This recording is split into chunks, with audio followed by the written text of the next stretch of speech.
The question is that they say that some people tell you that if you pray in the masjid, you get much more reward than praying at home and so on. Is that actually based on hadith? And the answer, to my knowledge, yes, it is based on sound hadith, and there is good reason for that.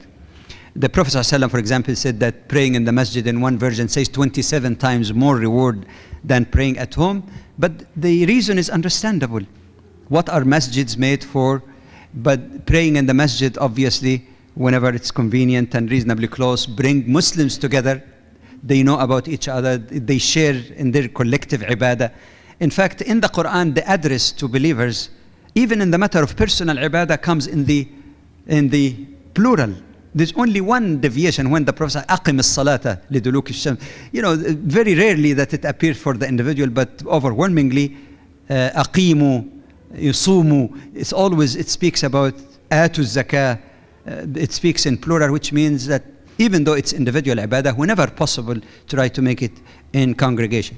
And similarly, also there are ahadith also known that about the greatness and excellence in praying in the Kaaba, praying in the prophetic masjid, and praying in Masjid al-Aqsa as well.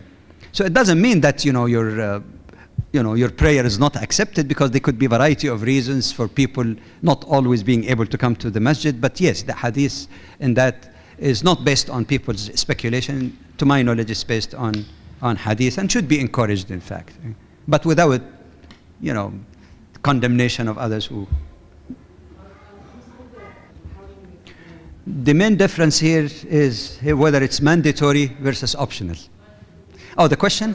Oh, the question basically, I heard that question by the way before from others. It's a very interesting one. That you said that the Prophet ﷺ forbade people from wearing something that make them famous or, attraction, the focus of attention of others. And she said that some people say that if a sister also wear her hijab, she's attracting attention to herself, especially in a non-Muslim society. And what I was saying here, there are two major important differences here. One, what the Prophet ﷺ spoke about is pride. Pride. For example, in the hadith where he speaks very negatively about people, that a person will not go to paradise who draws his garment behind him, bataran, out of pride. There is no necessity for that. There is no functionality except to show yourself that you are so rich and so big, when somebody goes there and people are holding the edges of his garment. And maybe for that reason, when Abu Bakr radiallahu anh heard that hadith, he said, "Should I shorten my garment, O Prophet sallallahu alaihi wasallam?" He said, "No, Abu Bakr, you're not doing that out of pride." So that's why some brothers, and they're entitled to that interpretation, stick to that hadith. But when you connect the hadith together, many scholars said no. If it's the customary thing that you don't, that you have your garment or you have your pants, you don't have to unroll your pants when you stand up for prayer. But please don't rebuke any brother who's doing that. We need to tolerate each other for that. But at least from another perspective, the Prophet explained that it is to seek fame. Now, that's one difference. A second difference, and of course a sister is doing that, is not seeking fame, obviously. There's no question in mind. The second difference here is that in the matter of having a very long garment behind you, that's not a requirement, whereas hijab is a requirement. Truly, neither the Quran nor Hadith describe exactly what style of hijab. It gives only the better term, actually, parameters of proper Islamic garment, which could vary from one culture to the other, but still meet the basic requirement, which is covering the body except for the face and hand in a way that's not too tight or transparent. This is the parameters. So here, a case that something is required. It is almost like if man is required to have a cap, for example, it would not be regarded as fame, seeking fame. So again, this is a matter of whether something is required or not. If something is required, obviously one has to put up with the struggle and sacrifice. And you heard Imam Faisal this morning saying that our sacrifice today is nothing as compared with early Muslim sacrifice.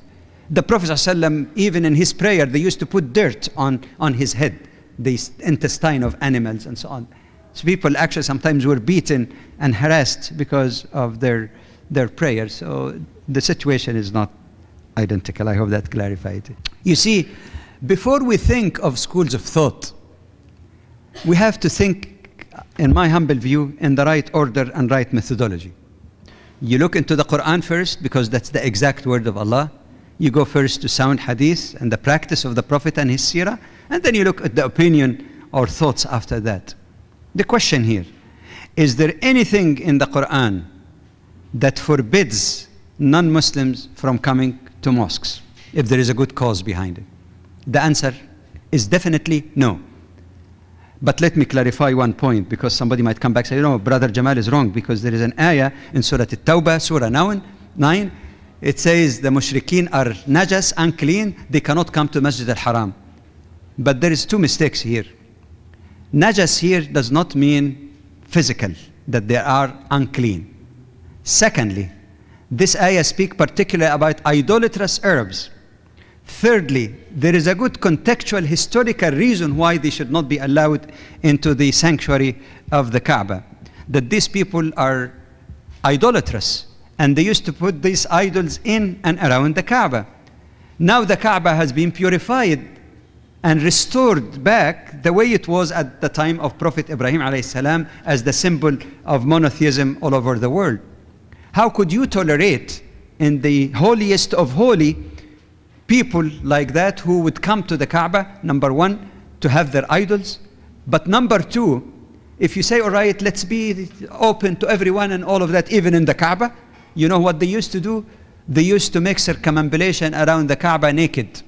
How could you tolerate that after the house has been purified from shirk? This is a specific case that one cannot generalize it, that this applies to any masjid. It is only about al-Masjid al-Haram, and it refers to idolaters. And by the way, Jews and Christians has never been referred to in the Quran with the title mushrikeen. Never. Not one time in the Quran they were described, notice here, as mushrikeen.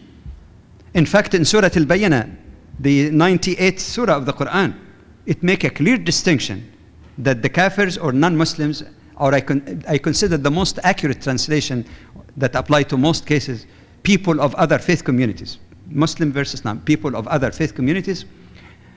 And then subdivide them into people of the book, Ahl al-Kitabi wal Mushrikeen. So many people who keep quoting and throwing that at you and say the Quran say kill the Jews and Christians wherever you find them, they're either ignorant or distorting the word of the Quran. The word of the Quran does not speak about Jews and Christians, does not speak about all mushriks, even speak about the mushriks who killed Muslims, tortured them, broke the Treaty of Hudaybiyah, and killed innocent Muslims. But they were never described as mushrikeen. Maybe what they're doing is shirk, but not the title of mushrikeen has ever been given to them. Now, having finished with this argument, the last possible argument that anyone can find in the Quran, there is nothing in the Quran about a non-Muslim coming to a masjid. Secondly, what is next after the Quran? Sunnah. And we said Sunnah is the action also, not the word of the Prophet. It is known that the Prophet ﷺ received the deputation of Christians of Najran, Yemen, and others in his masjid, in his own masjid. And they were dialoguing with him. You know, he tells them something, they tell him what they, you know, uphold, he argues with them. Not argue, of course, in a good way.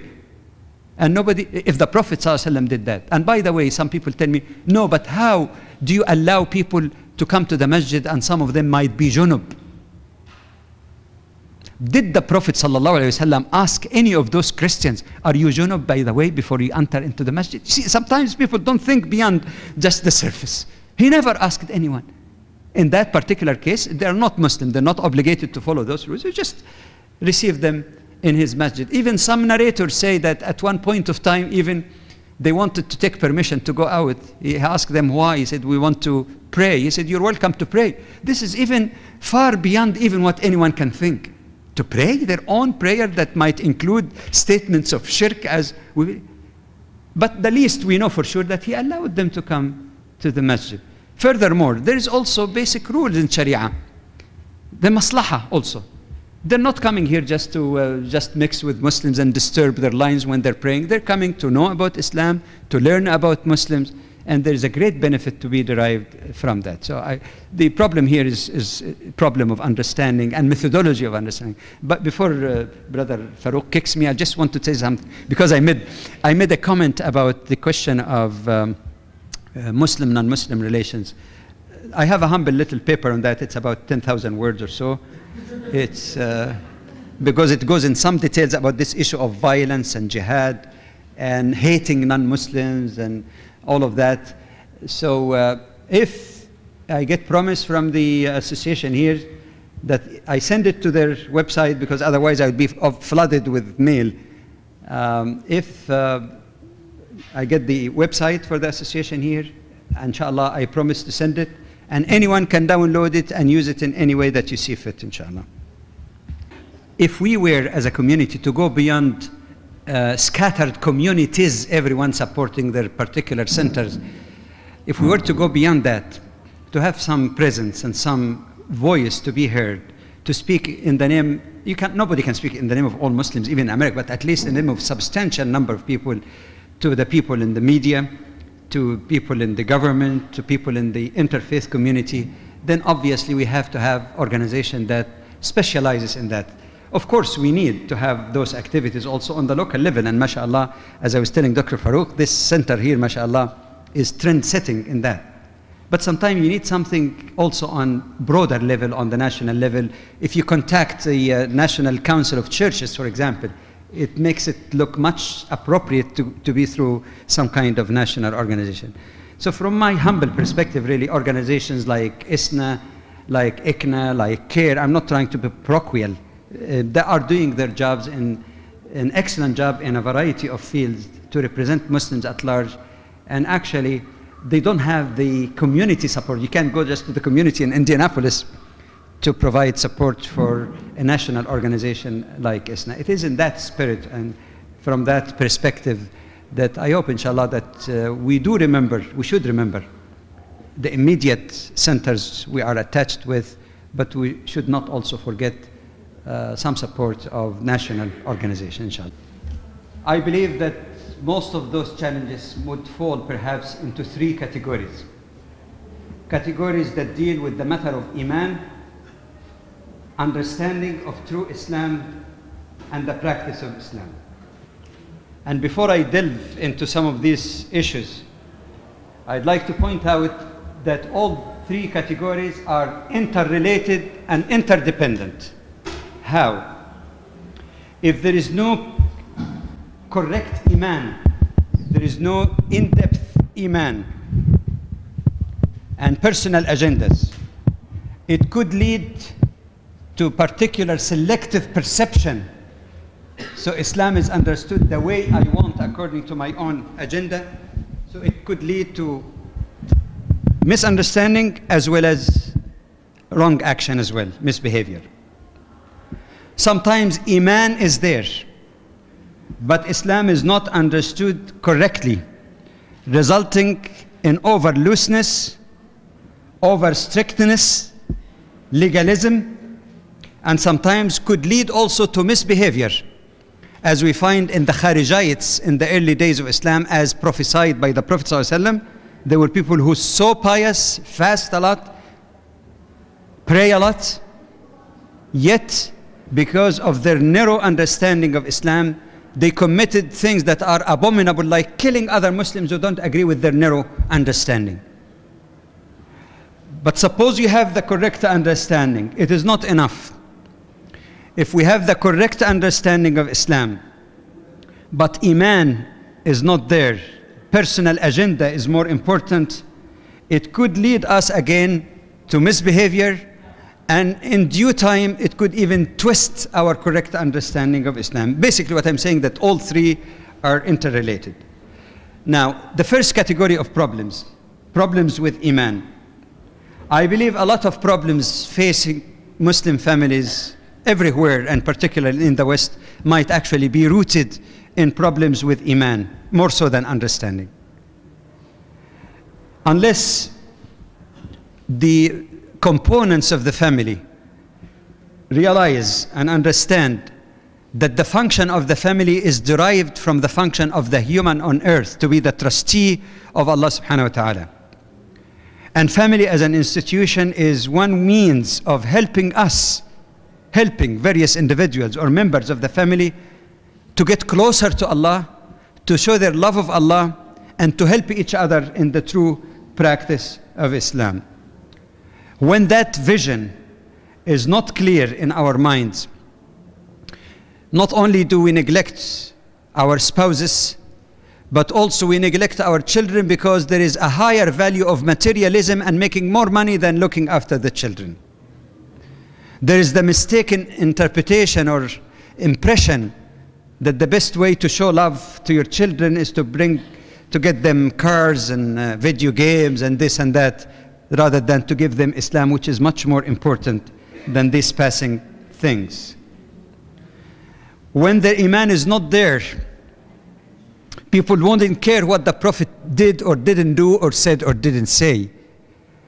They probably will not be aware, let alone willing to implement his teaching in relationship with wives. The best of you is to the best of his family.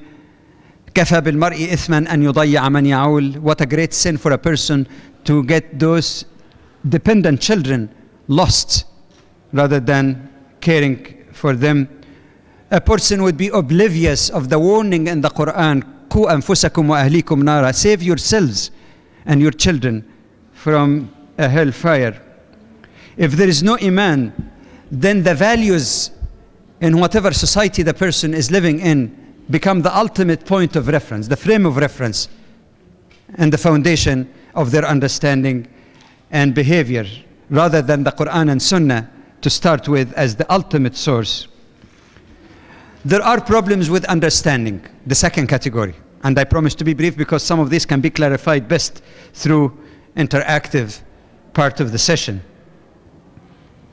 Even though I put it as second, but it is very important also, because a lot of time people mix up between practices of Muslims and Islam, between Islamic culture, which is based on Islam, and Muslim culture. Let me make a distinction here.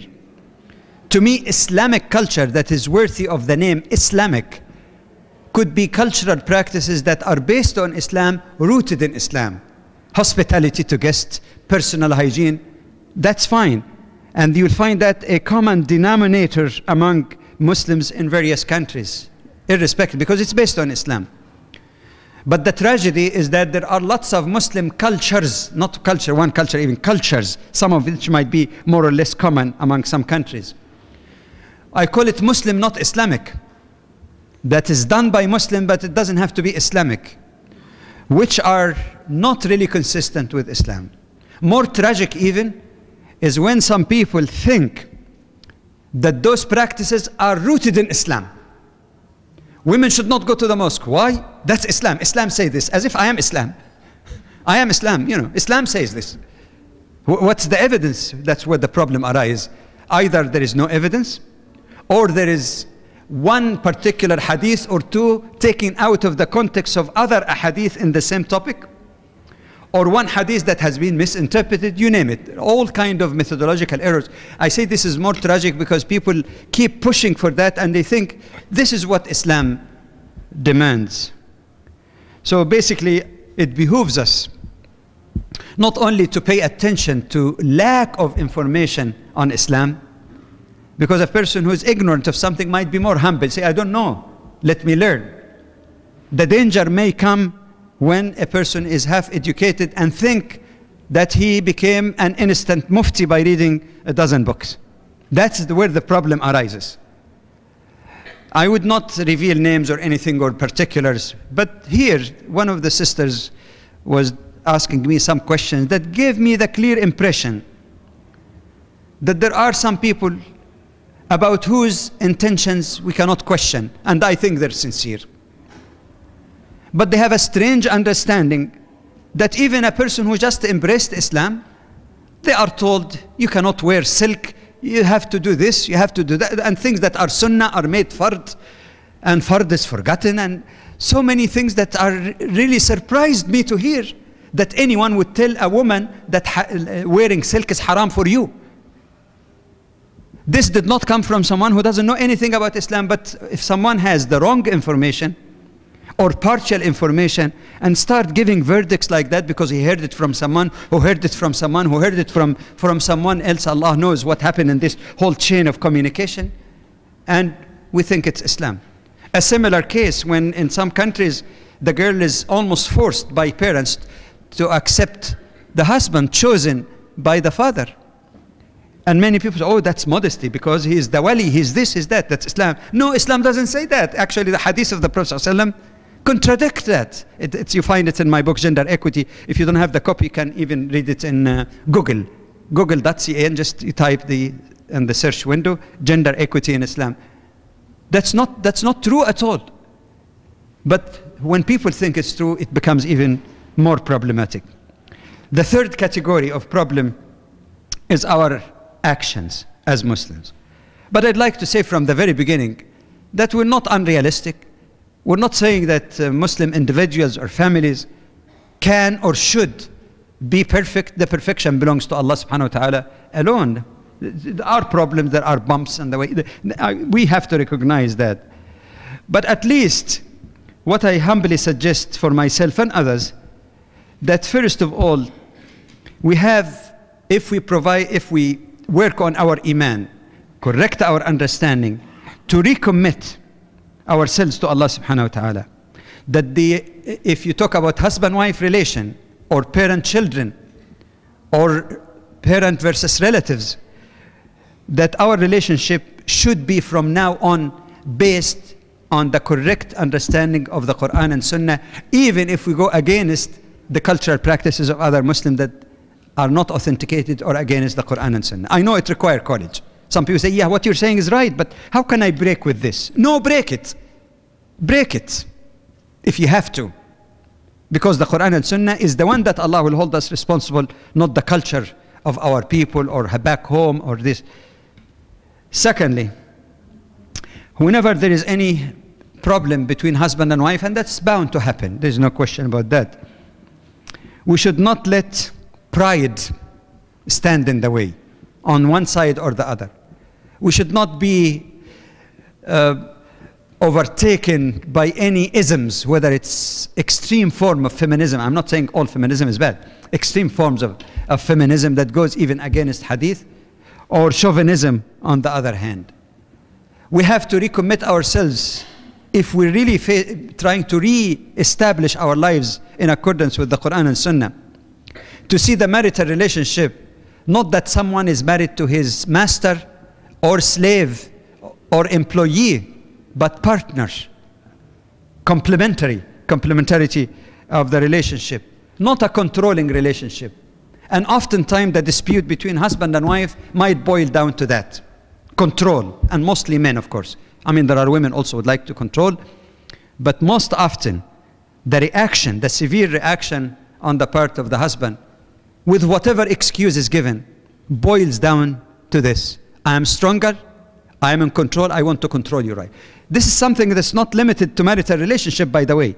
There is something in the human.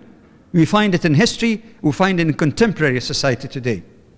That when someone has power, sometimes they tend to, the power gets into their head.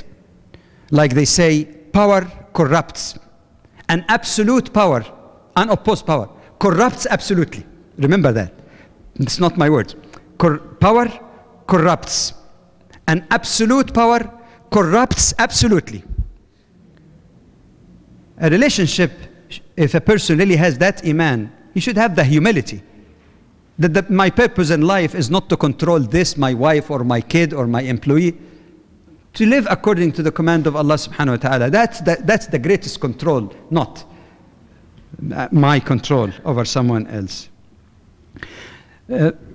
Whenever there is disputes, there is an endemic problem, so I do not wish to repeat what has been said about that. And those who have seen my humble little book, there is detailed discussion of this question of family abuse, of family violence. And the tragedy, again, is some people say that it's sanctioned by the Quran. No, it is not. And again, read the book. There is a detailed footnote about 3.5 pages, trying to explain the ayah and the way many people totally misunderstood it. Now, one final remark is that while the focus of the presentation was only on these three areas in respect to family relations, and even I didn't do justice to that because there could be a lot also said, for example, about children and raising of children. I just wanted to conclude that we have to understand this also in the context of a broader society, in the context of our attempt in our Islamic centers and mosques to reinforce those values, to help educate ourselves and others about the true, authentic Islamic values in family relation, to provide the support for one another in this understanding, in the practice, in the resolution of conflict and problem that might arise within our community, so that we don't have to keep running to this or that to solve our problem. It's much better, and I admire the sisters in the panel when they talk about access to the masjid, that the more logical and fruitful approach is to try first to resolve our problem within ourselves, because there are a lot of people out there waiting for any small controversy to make it a big type of media event. So the same thing should be done also in resolving family disputes. And again, we should never forget also the greater circle, the broader circle of relating to society at large. These are like just not really a scholarly presentation or anything of that sort. I should just, at beginning, because I did promise Dr. Farouk that given the fact that you have gone through a very grueling, long day, perhaps the question-answer period might be less taxing on you, and perhaps to me also it's more enjoyable than giving lectures, to tell you the truth. Okay, our sister.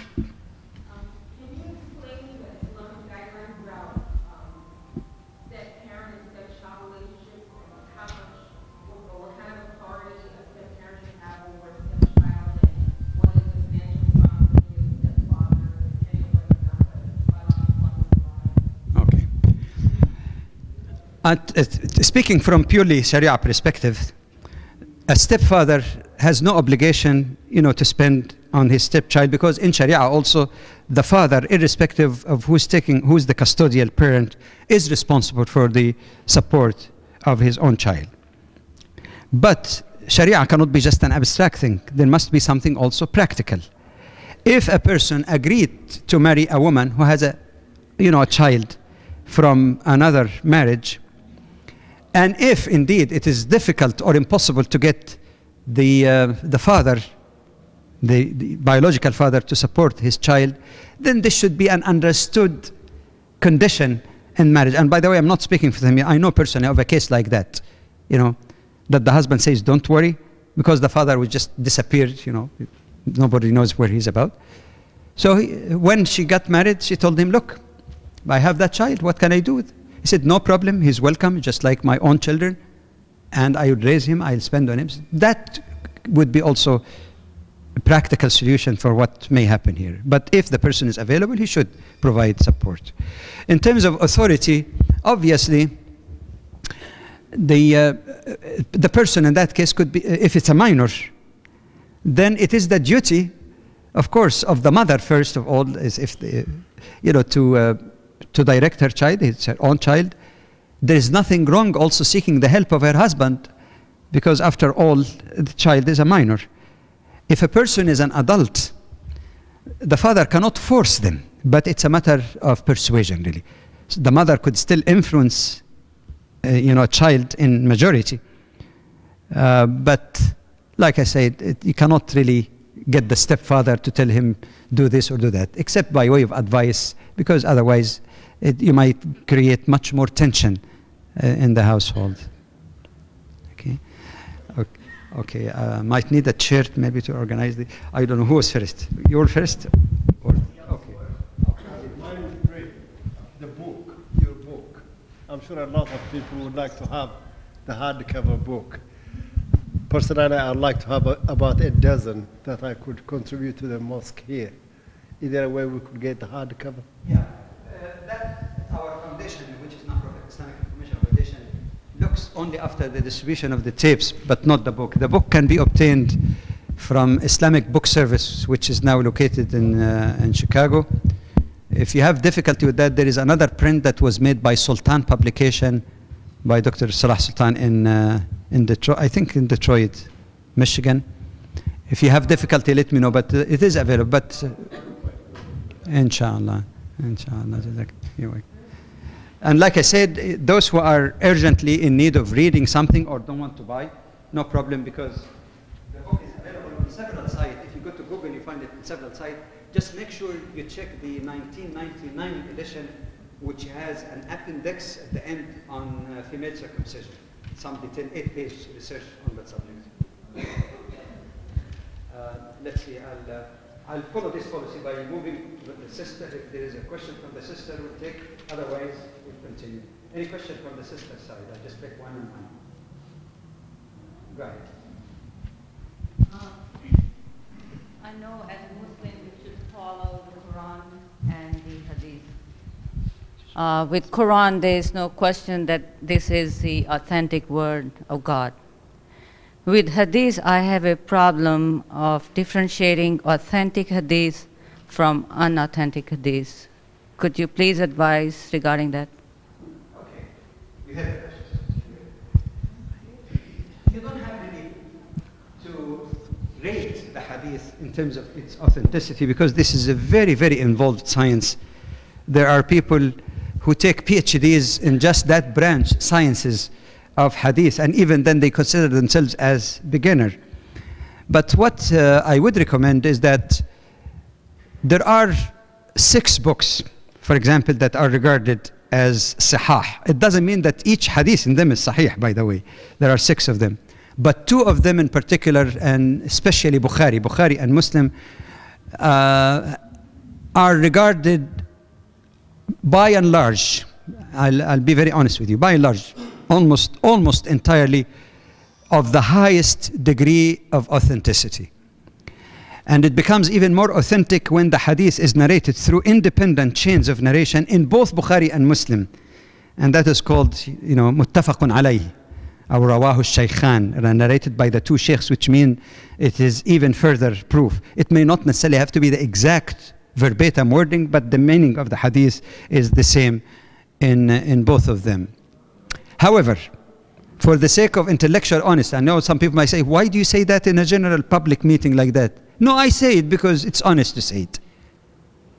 Even in Bukhari, there have been occasion of a few hadiths that has been disputed by hadith scholars. In fact, even in Bukhari itself, there are 2 hadiths that are not necessarily consistent with one another, like what breaks the prayer of a person. And Bukhari, out of his honesty, he put both actually of them. And that is why I commented earlier that no hadith that is truly sound in terms of both, notice here, we'll just silent until they finish azan.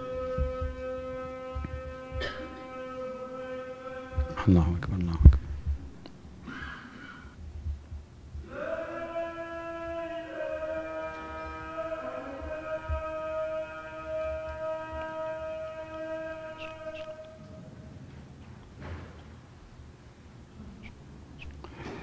And I just want to make a suggestion to Dr. Farouk. Isha, unlike Maghrib, can be delayed a little. My suggestion, if we continue the session for a few more minutes and end with that, with Isha. Those who are traveler, of course, have prayed Isha. Would that be all right? And any difficulty? Because otherwise it might drag too much after Isha and then setting and resetting the chairs again.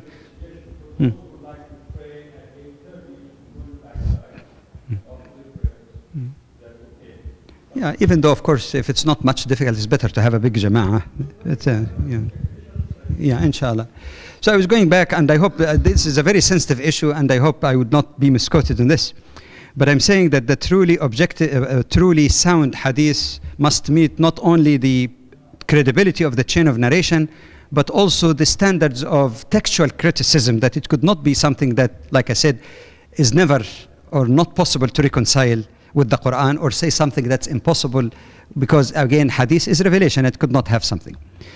And what I'm saying, that honesty, intellectual honesty require me to say that even in Bukhari there are a few, But the danger of that some people say, oh, even Bukhari now, there is dawat in Bukhari.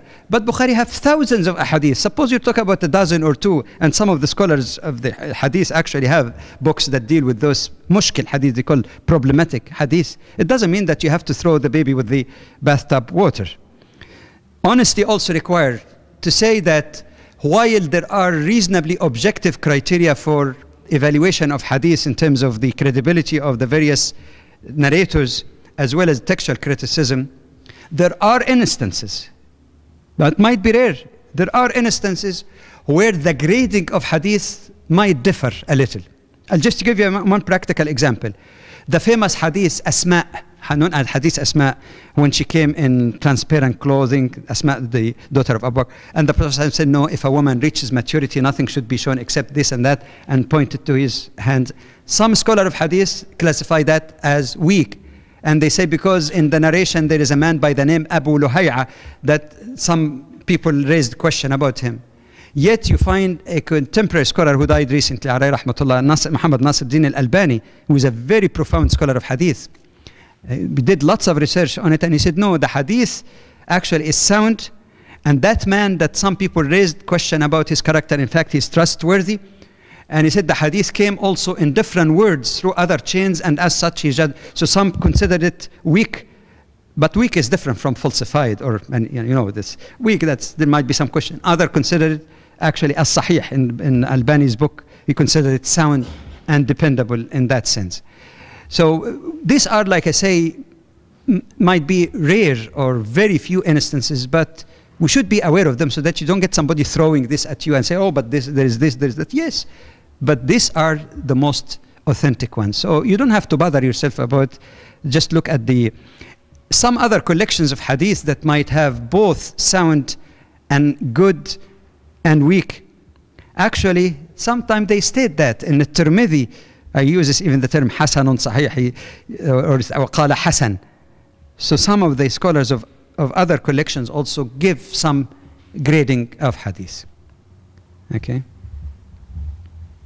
The brother's turn. I think it was your turn now. Out. Go ahead. I have a question. I know, according to hadith and Quran, as far as like between a wife and a mother, like if they ask for something and it contradicts, who has like a right, like if you're supposed to listen to, because in the Quran, mother has a very high prestige, and then in other places, wife is supposed to, once you're married, you're supposed to listen to your wife more. So I mean, according to Quran and the Hadith, if there's a conflict, which one would the husband be Islamically say that, okay, no, this has more precedence and this doesn't have? Okay, this is again what I referred to earlier, and that question clarifies it. That it is very important before we say this hadith contradict the Quran is to find whether there is indeed a contradiction or not, because some people see contradiction where there is no contradiction. No, not contradiction for... I know. Yeah, I know what you mean. I'm just expanding it so that we not only learn an answer to that question, but we learn also methodology of how to find good answers, you see, which to me is just as important also. Now, the Quran nowhere, for example, say give precedence to your mother over your wife. If the Quran said that, of course, that might raise some question because it's so explicit. But it doesn't say that. This is people's opinion and interpretation. So you have to go back to the original verses in the Quran that they used for this. And if you go to the ayat in the Quran about motherhood, it speaks about generally honoring the mother. حَمَلَتْهُ أُمُّهُ وَهْنًا عَلَى وَهْنٍ, how his mother suffered in pregnancy and childbirth. And you go to the hadith of the Prophet ﷺ, you know, ummak, your mother, and then your father. But this do not really directly answer that question. It speaks about the status of the mother, no question about it. And then you find the same Quran also speak about obligation towards your wife in terms of support, in terms of love and affection and all of that. It is there. In hadith also it is there. But these also are general ones. So basically here it's not whether my mother is above my wife or my wife is above my mother. There is obligation towards both.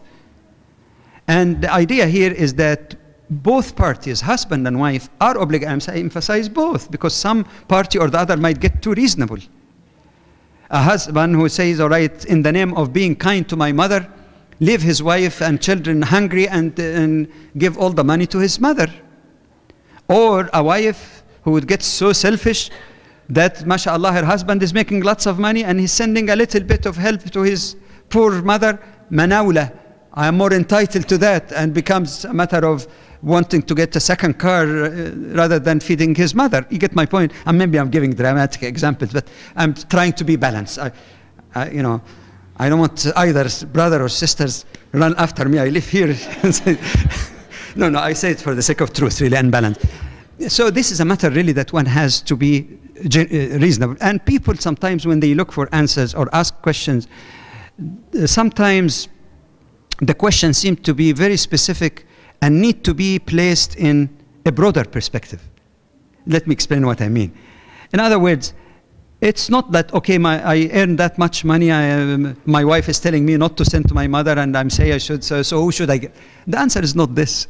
The answer is go back to the principle of marital relationship, of unselfishness on the part of both, of reasonable assessment of the situation as it exists in a given time. I'll give you one final example where it is not contradictory to being kind to your mother not to listen. And this is a real one. And I heard it several times over the years. Somebody comes to me and he says, my mom tell me, if you don't divorce your wife, I will be angry with you and you will go to the hellfire. I ask him, what's your relationship with my wife? Oh, she's not perfect, but super. I love her. You have any children? 3 kids. Are you happy with this? Yes. You get it? I tell brother, divorce actually is a bad act. Divorce without reason, breaking a family and the suffering that results is a bad act. You say, what should I do to my, you say, be kind to her, but say, Mom, I can't do that. I mean, it's not automatic that, obedience to mother means, breaking your household. You try to persuade, but be kind still and respectful. But you don't have to do it. So there's nothing that's absolute. One has to really put it in situational perspective. Okay, I think it would be a role of the sister. Otherwise, we go to the brother here. Any question from the sister side? Okay, go ahead. And then inshallah, I will be next year. Okay. How do you distinguish between what is farz and what is sunnah? For example, some people say it's farz to wear a beard. Some people say it's sunnah. So how do you, make that distinction? Good question. Okay. How do you distinguish between farz and sunnah? To give example of wearing a beard, for example. It is by the grace of Allah subhanahu wa ta'ala that the essentials of the faith are not in dispute at all about the mandatory things. The mandatory 5 daily prayers, fasting in Ramadan, except the exceptions given in Quran and explained in Hadith, Hajj for those who are able, Zakah. Nobody can argue. I mean, nobody can say, but is Zakah fard or mandatory, fard or commendable? It is not. The very fact that there is difference or dispute about other things actually refers to a matter of interpretation. And the reason arises actually from the fact that the command verb, the command, as I say, do this or don't do this, appears in the Quran in many meanings. Sometimes it's clear which meaning is required, sometimes it's not. Number one, it appears in a sense of mandatory duty. How do we know? The ijma' is a clear indication. Salah. Nobody ever argued, to my knowledge, whether the 5 daily prayers, the command here, aqimus salah, is a command for desirability. It is mandatory, no question. But then there are instances in the Quran where the command is for something desirable, commendable. Like night prayer, okay? So it appears as an order, but it doesn't mean mandatory, okay? That's a second category, and I'll come to the beard in a second. But the third category is even more interesting. If there is supporting evidence, the command could neither be required or commendable, but simply permissible. For example, when the Quran speaks about finishing Hajj وَإِذَا حَلَلْتُمْ فَاصْطَادُوا. When you finished with the consecration stage of Hajj, go and hunt. Go and hunt. If we take that as a command, imagine 2 million people finishing taking their ihram and taking their guns and arrows and roaming the desert to hunt. And somebody said, yes, because it says, فَاصْطَادُوا. It's a command. But obviously, it is not required. It is not mustahab. It is permissible, if you put it in the proper context, that you have that restriction or moratorium on hunting during Hajj. But now, stadu, that means it is permissible for you to do this. You see, many people perhaps have not seen this range, because some people take order means order. That's it. No, that's too simplistic. They had also to look at the supporting evidence. Coming to the beard. The Prophet ﷺ spoke about men wearing the beard. Some scholars, I'm not belittling anyone, but I'm giving you the range. And I give you my preference, yes, but I give you the range also. Some scholars said that this is command. أعفو حفوا شوارب وأعفوا اللحى. It's a command. And based on their understanding, they said that it is haram for a Muslim male to shave the beard. Others took it as sunnah, desirable. And they said in that case it is sunnah, so it's only makruh, not haram, to shave the beard. But even, just for the sake of intellectual honesty, even this is a rare opinion, it's not a very common one. Sheikh Shaltut, rahimahullah, even interpret that not even as a desirable thing, but something that the Prophet ﷺ might have said it because this was the custom of the people that distinguished them from other communities of faith and did not see anything wrong even with shaving. I do not necessarily agree with that, but honesty requires that I give you the range. What I'm more inclined to is the middle ground, really, that there is no evidence that it is an absolute mandatory, and I'm more inclined to those who say it is sunnah in that case. So like I said, most of the essential things are clear, but other things, there could be an area of difference. You can follow whatever you feel more comfortable with their evidence and their argument.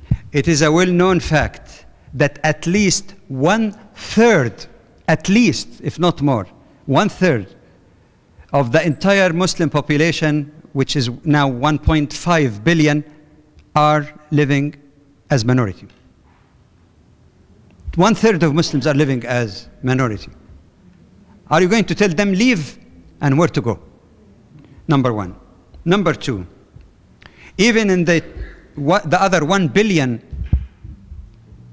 that might be living more or less in a sort of Muslim societies, they're mostly Muslim societies rather than Islamic societies. You're quite right.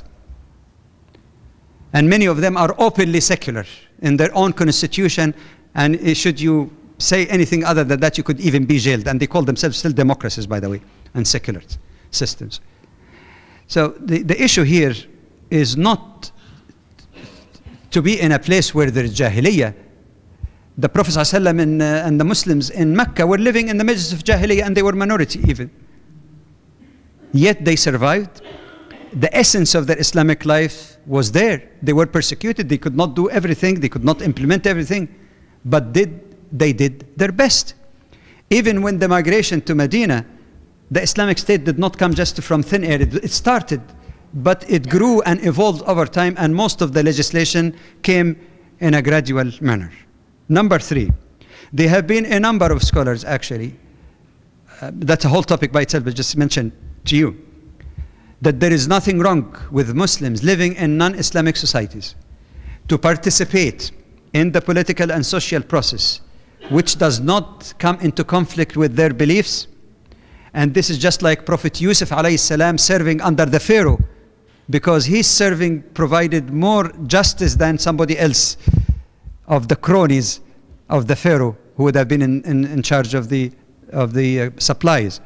Many of the scholars gave evidence from the attitude of the Prophet sallallahu alaihi wasallam in Hilf al-Fudul, the pact of chivalry, which took place before Islam even, which does not contradict Islam at all, because it simply said that if anyone is wronged, justice should be restored, which is totally consistent with Islam. So long, the bottom line, that one does not believe in his heart that any system in the world made by humans supersede or is preferable than the rule of Allah. But you cannot force the rule of Allah because Allah doesn't require you to impose your will on the majority. And the basic Quranic rule, and the Sheikh bin Baz rahimahullah used to quote that ayah frequently. Many people think that he had strict views and some, yes, he did. But even then, he was open-minded enough always to refer to this ayah, فَاتَّقُوا اللَّهَ مَا اسْتَطَعْتُمْ. Fear Allah, observe what you can as best as you could, مَا اسْتَطَعْتُمْ, to the best of your ability. And you're not responsible for not being able to implement something that you have no power to implement. Implement it in yourself, that's your Islamic life at home, individual. Implement it within your family, that's Islamic life. Implement it within your own community, that's Islamic life. Contact and reach out for others, that's Islamic life. You see, it's not a matter of all or none. اتقوا الله ما استطعتم. Okay, one and one more because I think we're getting close to the... Yes. Can you comment on the ayah about the fact that men had a degree above women, and also in terms of decision making in a marriage when husband and wife may have multiple disagreements in terms of leadership, how those decision making disagreements are resolved? Yes. Actually, it's two questions. One, the first one is commenting on the ayah about قوامة, the وَلِلرِّجَالِ عَلَيْهِنَّ دَرَجَةٌ. You see, if you take the full ayah, it says وَلَهُنَّ مِثْلُ الَّذِي عَلَيْهِنَّ بِالْمَعْرُوفِ وَلِلرِّجَالِ عَلَيْهِنَّ دَرَجَةٌ.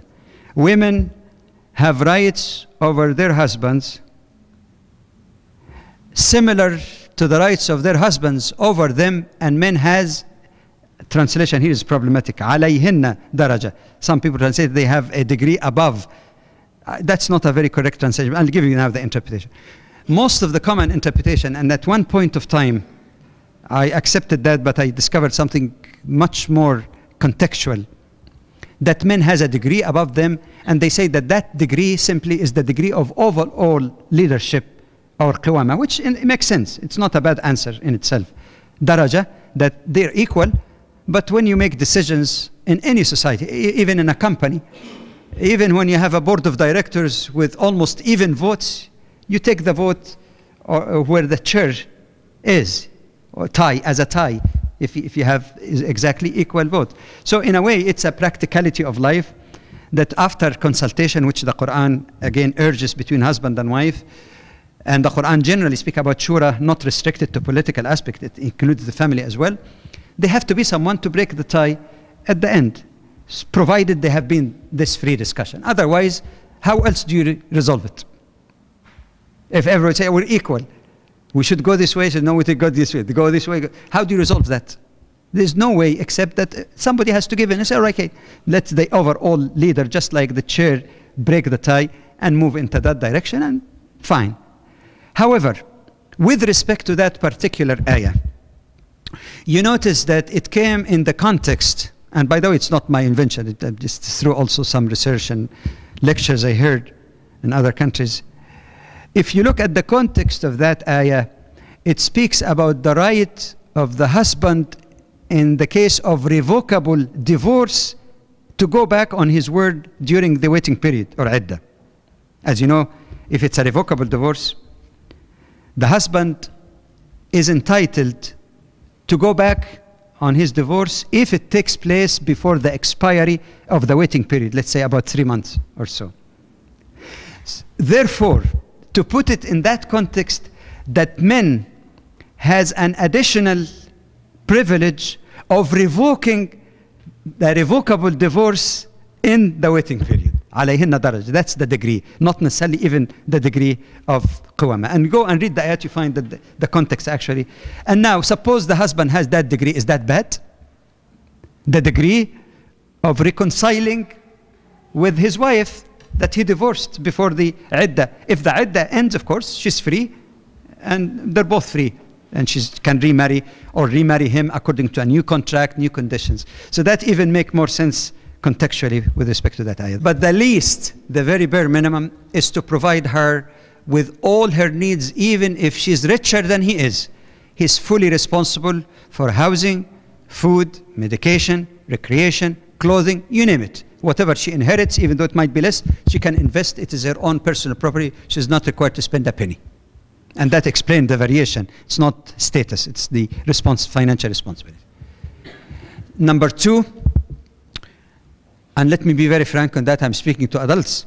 There is evidence in the Quran and Hadith as well that he is responsible not only to satisfy her needs for housing, but her physical needs as a human being as well. And there are lots of evidence for that. Number three, what is more important, which is found both in the Quran and Hadith, is kind treatment. The minimum, as the Prophet say, you don't use abusive words or swear at her, you know, you don't depart from her except in the house. Even if there is any problem and you're sleeping separately, you don't just take your sleeping bag and go to your friend for the next week or so. No, you can't do that, okay? To provide security and protection for her.